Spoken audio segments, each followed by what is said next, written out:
That year, I turned 28 in February, and Jeff turned 39 in May. Aware of our progressing ages and my master plan, we had no time to waste. I began trying to conceive our second child in October of 2002, when Houston was only 9 months old. The annoying things I had to endure with pregnancy were minor compared to what was coming. As a child, I loved hearing the story of my mother's pregnancy. Birth stories are full of happiness and gratitude with unique details that make children feel loved. While my mother was pregnant with me, she and my paternal grandmother, Wimmy, began writing journals for me. Throughout my pregnancy, I kept a journal for Houston detailing my and Jeff's excitement, plans for Houston's future, and how much we already loved him. I daydreamed on paper. I kept a journal for baby number 2, but in a much different format for many reasons. Initially, I used the journal to vent my frustrations and record efforts in the fertility battle. During that time, Jeff and I happily welcomed our lively niece, Anna Kate. I loved being an aunt. My desire for another child intensified. For 2 years, I used ovulation kits and timed our love life. When trying to conceive my second baby, I spent a couple of years in denial. I reconciled that, since my first pregnancy went so smoothly, I would soon be pregnant.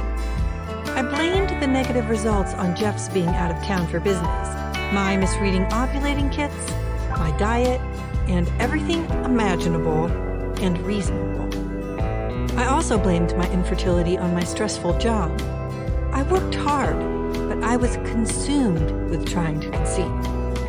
I was a mother to toddler Houston and an extremely busy branch manager, so I kept one fat daily appointment book. Once a male coworker glanced at the open book on my desk and innocently asked, "Why do you have a heart drawn on Thursday?" I bluntly admitted, "That's when I ovulate, so Jeff and I have to have sex that night."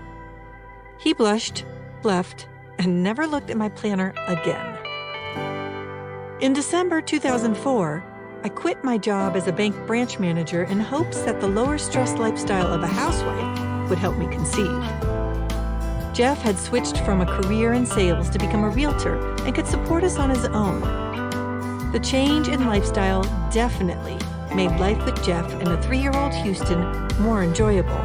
But, sadly, being a stay-at-home mother did nothing to boost my fertility. Houston was potty trained and I was utterly frustrated. I sought help from a specialist.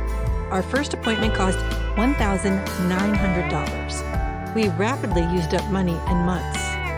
2 months into treatment, I jokingly threatened the doctor, "If I'm not pregnant in 6 months, I'm going to start smoking. If I'm not pregnant in a year, I'm doing meth. Smokers and drug addicts get pregnant all the time. You don't want that on your conscience."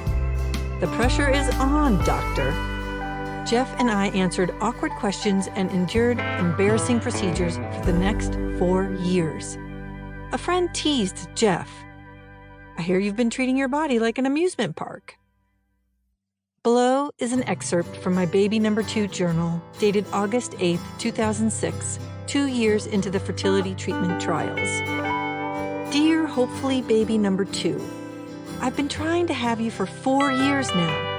No luck, but a big effort this week should help. My fertility doctor performed hysteroscopy, laparoscopy, and dilation and curettage. He said he could barely identify my reproductive organs. They were encased in scar tissue, likely a result of my birth defect, gastroschisis.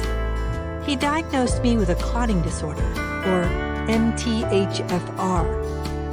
He said I have been pregnant 2 or 3 times since Houston and wrote in the post-op report, "There is no rational explanation for the patient's previous pregnancies." That includes Houston. I am hoping for another miracle. Am I selfish? I am emotionally, physically, financially, and mentally exhausted, but I feel you are on the way to me somehow. I will do everything I can to make you, my dream of a baby, real. I love you, Mama.